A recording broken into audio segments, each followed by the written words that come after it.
All right, before we get to First Peter, we're going to talk about ideology.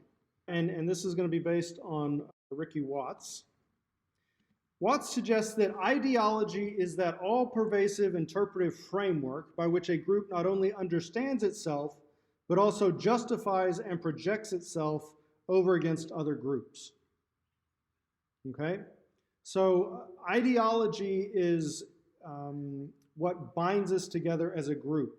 Okay? So what it means to be American, or what it means to be AME Zion, or it's the framework out of which we think. Okay? The function of ideology, he says, the formative influence of the community's founding moment is effected in the present through the action of ideology, which serves to bridge the historical distance between the inaugural event and present social consciousness, and thereby to foster social cohesion. This is done first by conveying the convictions of the founding fathers such that they become those of the community, and second, by propagating the energies of the founding moment beyond their first effervescence into the future. Okay? Ideology transforms an historical singularity into the typical and cyclical. Okay? So, for example, when I was at a church in Vancouver, we needed to raise some money to restore the sanctuary building. Okay, building campaigns, they're fairly common in churches. But the way the pastor kicked it off was he said, 70 years ago, or whatever it was, when this church was founded, the members came together and they rolled up their sleeves and they built this building. Okay, now it's our turn. Only we're not going to roll up our sleeves and physically build it. We're instead going to roll up our sleeves and reach into our back pocket and pull out our wallets and put the money in the plate that will enable us to do this. So what does he do? He says, this is who we are. We are the church that comes together to build the building. Okay? And so the energy that animated the original group to build the structure is now being invoked again to motivate people to contribute towards fixing up the building. Does that make sense? Yes. Because that's who we are. We are the church that comes together to build the building when it needs to be done. To take an example from politics, a few years ago we had the emergence of the Tea Party. Well, why did they call themselves that? I guess it was related to the Boston Tea Party of historical times of when they dumped all the tea over into the river, and I guess you got to go from there. Yeah, and what were the original Boston Tea Partiers protesting? Government overreach, right? We're being taxed without representation, and so why did they call themselves the Tea Party? Well, they are calling back to America's founding moments, saying we represent the true heirs of what America was founded on those founding ideals, this kind of, preventing government overreach and that kind of thing. And so that's why they're using that icon of Tea Party, right? It's a textual symbol that harkens back to the founding of our country. Okay, does that make sense? Yes. Yes. All right. Another example, we'll include Watts into this. He's from Australia, but he studied at Gordon Conwell. And when he was in one seminary class, the professor said 7 years ago. And so he went and asked his classmates afterwards, what happened 87 years ago? And they're like, nothing that I'm aware of. Why? It's like, because the professor mentioned something that happened 87 years ago, and everybody seemed to know what he was talking about. Like, no, he didn't. It's like, yes, he did. He mentioned something that happened 87 years ago. No, he never said, he said 7 years ago. Oh, he wasn't referring to 87 years ago. He was instead, what? Invoking the first phrase of the Gettysburg Address. Right? 7 years ago, our fathers brought forth on this continent a new nation, conceived in liberty and dedicated to the proposition that all men are created equal. Now we are engaged in a great civil war, testing whether that nation or any nation so conceived and so dedicated can long endure. We are met on a great battlefield of that war. We have come to dedicate a portion of that field as a final resting place for those who here gave their lives that the nation might live. It is altogether fitting and proper that we should do this. But in a larger sense, we cannot dedicate, we cannot consecrate, we cannot hallow this ground. The brave men, living and dead, who struggled here have consecrated it far above our poor power to add or detract. The world will little note nor long remember what we say here, but it can never forget what they did here. It is for us, the living rather, to be dedicated here to the unfinished work which they who fought here have thus far so nobly advanced.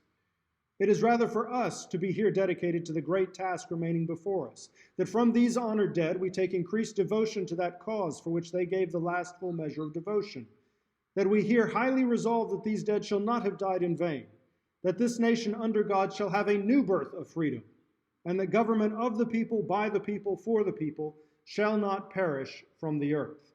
Now, a couple things to note. One, 77 years ago became a textual symbol that invoked the whole speech.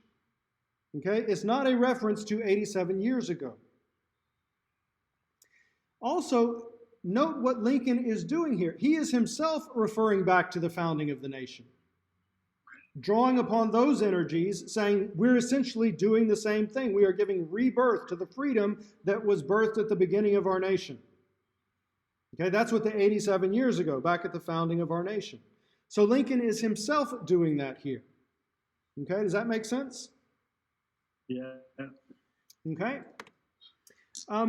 Watts also points out that ideology has to be presuppositional in nature. Okay? So he says, for ideology to be unifying and socially cohesive, it must not only provide an interpretive schema, but this schema must also become the atmosphere in which the group as a whole lives and thinks. Ideology, therefore, is not propositional, but presuppositional, and not just for some, but for the whole group. In other words, if you are an American, you really don't have to argue that freedom is an important ideal. Right? It's just kind of ingrained in us that freedom is important. Okay? Does that make sense? Because that's the ideology that we have been inculcated with. Because that's what our nation was founded upon. All right? How do we inculcate ideology? Well, through reenactments, retellings, and rituals that celebrate the community's founding moment. All right? A preeminent example of this is the Passover Haggadah that Jews say every year at Passover. What do they say? We were slaves to Pharaoh in Egypt. Not our forefathers. We were slaves. They're creating that identification. Okay? And the Lord our God took us out from there with a strong hand and with an outstretched arm.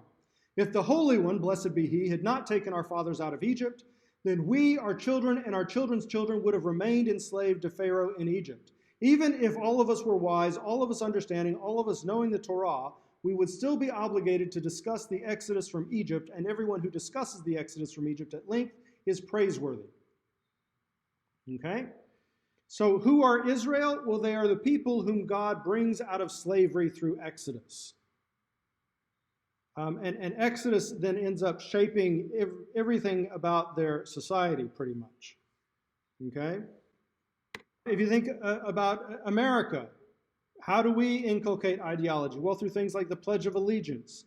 We sing the Star-Spangled Banner before all of our sporting events. We celebrate the 4th of July, our Independence Day, right?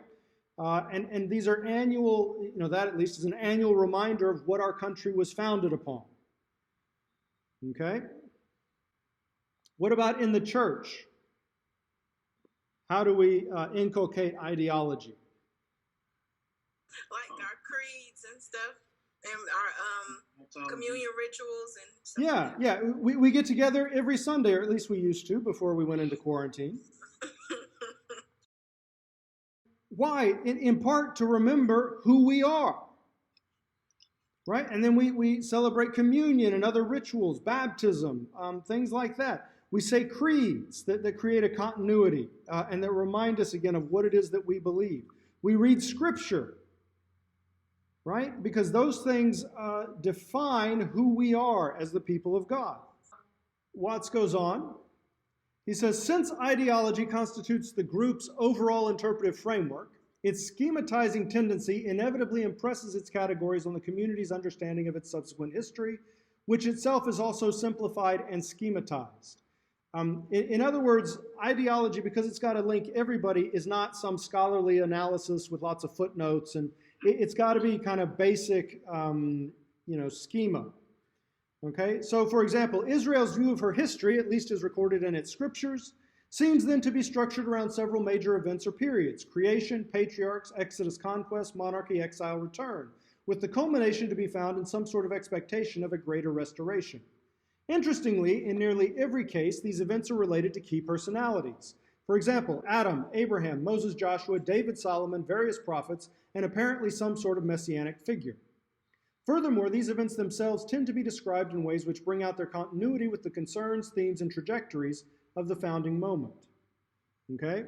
Now, note these categories that he comes up with: creation, patriarchs, Exodus, conquest, monarchy, exile, return, that are associated with Adam, Abraham, Moses, David, various prophets, and a messianic figure.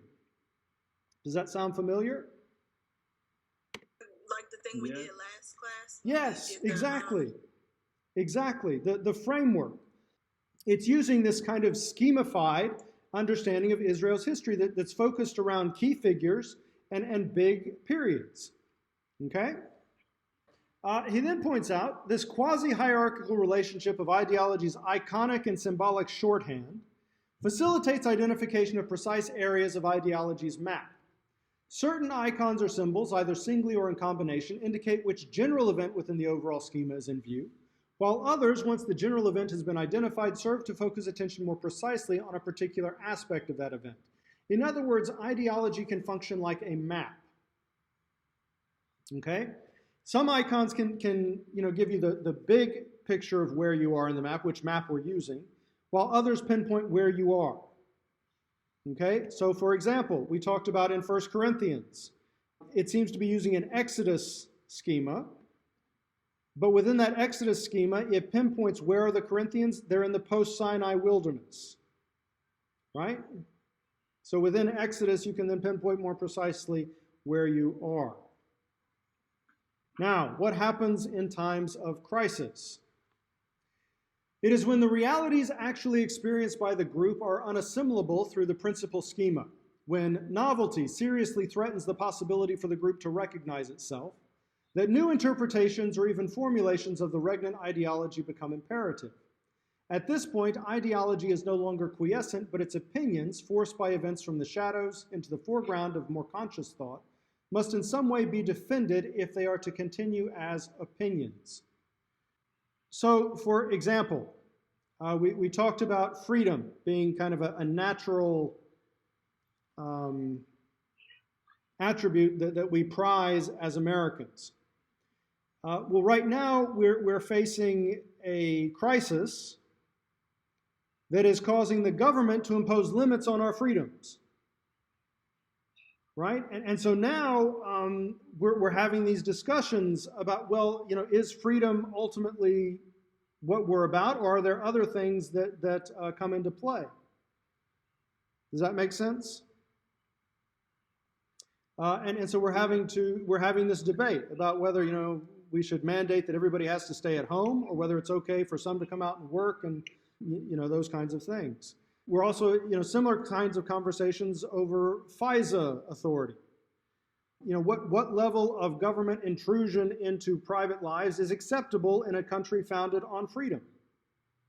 And so now you actually have to defend, well, no, freedom is still worth holding on to or championing, because others are now saying, well, no, security should take precedence. Right? And so it's causing us to reevaluate what it means to be American. Now, when your ideology is called into question by circumstances, you have three options. One is to basically deny the present and affirm the past. That's the kind of ostrich in the sand, head in the sand approach, which is not necessarily a bad thing, but it's just I'm going to hold to what I believe no matter what. You can repudiate the past along with its interpretive ideology.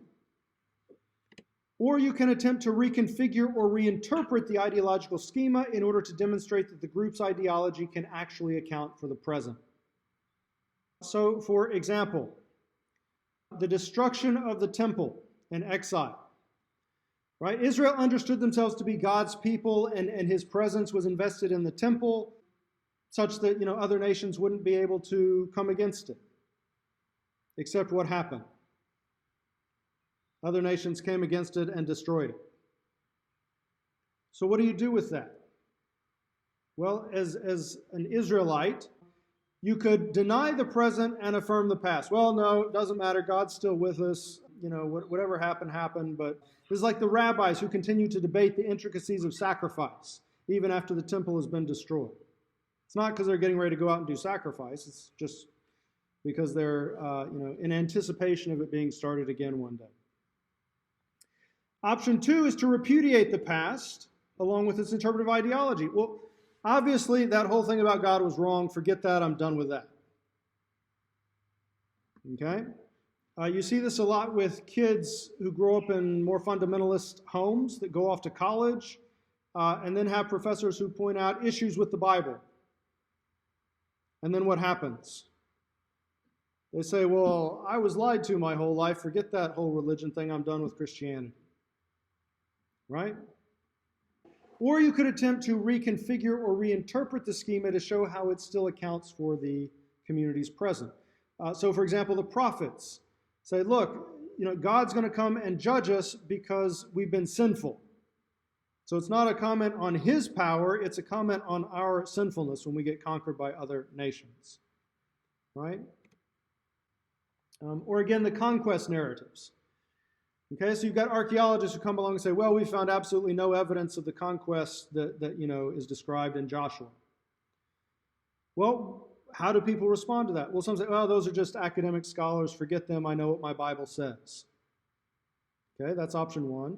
2, people say, well, forget Christianity. Forget the Bible. It's obviously wrong. It's just propaganda. I'm done with that. Or 3, you get people who say, well, maybe those stories in Joshua are allegories. They're not actually describing conquest, but they're just allegories for different traits that are important. So they come up with different ways of interpreting it such that it can still be consistent with the present. Now, some people may find that compelling and others may not. And so then you've got the potential for kind of a split in the community if your reinterpretation is not judged to be compelling by a significant group. Well, how do you go about reconfiguring a schema? Well, it says, since the media of ideology are the icon and symbol, one way of accomplishing this reconfiguring of the ideological schema to account for the present is by redefining and reinterpreting ideology's component icons and symbols, or by bringing together previously unrelated symbols or icons so that new ways of seeing are opened up in order to explain the previously unexplainable present. So how does this work? Well, think about crucified Messiah. Okay, Israel had traditions of suffering, and they had traditions of a Messiah who was going to come and deliver them. What they didn't have were traditions that brought these two things together. Okay, so when Jesus ends up being crucified, the way the biblical authors explain it is to pull on these two traditions in Israelite scriptures and bring them together. Okay? Or again, what does this signify, this symbol? Black power. Okay, good. Yeah, the black raised fist tends to be a symbol of black power. Well, what happens when you juxtapose it with this? It means the Statue of Liberty. Okay? At the very least, it causes you to think for a minute, right? And it potentially opens up new ways of seeing or thinking about what it means to be an African-American Christian. For example, right? What does it mean to combine, attributes of black power with the crucified one? Okay, how can you hold on to those two traditions in forming, who you understand yourself to be? Does that make sense? Yeah. And so you see how combining icons and symbols from your heritage can open up new avenues for thinking about how to configure things and understand who you are. Watts goes on to say, given the sorts of examples just noted, this naturally raises the possibility of alienating members of the group, since it necessarily requires a realignment of old patterns of thinking, which they, for various reasons, may not be willing to accept. This new perspective may either appear improbable or unpersuasive. Once this happens, debate may well follow as to who are the true heirs of the community's traditions, which is then carried out in terms of fidelity to the ideals and energies of the community's founding moment. So, for example, Paul and the law, right? Paul went through and said, given Jesus' resurrection, it makes more sense to understand the law's role in this way. It isn't actually leading to life by you do it better and better. Rather, it puts you to death as you transgress it into Christ and enables you to be unified with him. Well, there were a lot of people who couldn't accept that reconfiguration. It was too much for them. Okay? Or again, women in the church, women in leadership. Right? There are, again, I've suggested, don't surrender the text. Come up with a better way of reading them. In a sense, that's realigning the way we have understood them, what we've understood them to mean. But you're going to have some people who, nope, this is the way I've always understood it, and I'm sticking with it, and that's what it's going to be. So, as we think about the church, think about this. What ideology is your church inculcating, and how does it do it?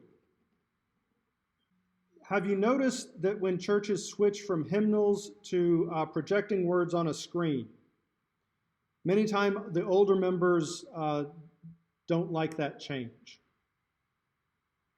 Yes. Well, think about what that communicates. A hymnal, the words are always there. You can always go pick it up and look at it, and they don't change. What happens when the word becomes ephemeral? There 1 minute and gone the next. In a religion that claims to, worship the word. Jesus is the ultimate word. But also, the words of the book being our fundamental instruction. Well, what does it mean when those become ephemeral and can be there 1 minute and change the next? Or again, what is our order of worship? Where, for example, does offering fall, and what does that communicate? What does our order of worship indicate about what we emphasize? Right? Is it all about the preached word? Does that get elevated over worship? So thinking about those kinds of issues, okay? The things that we do every week without thinking about it. And what kind of ideology is that inculcating? Okay? Is it individualistic or communal?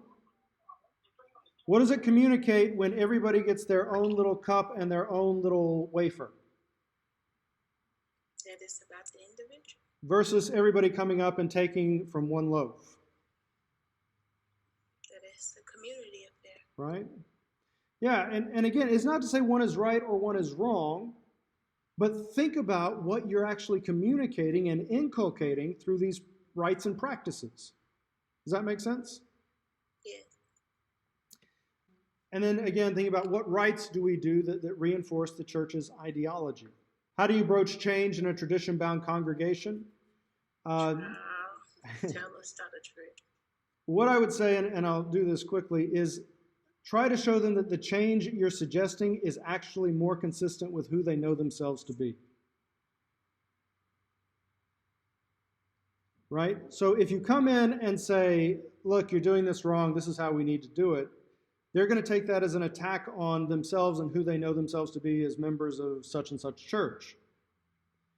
But if you can come in and say, and draw from their history and tradition and say, look, this is what this church has always been about. This is a better way of expressing that in the here and now. Then you're affirming who they know themselves to be and saying this is just a better way of expressing it. Right? Now, again, you're going to get some who resist regardless because they're set in their ways.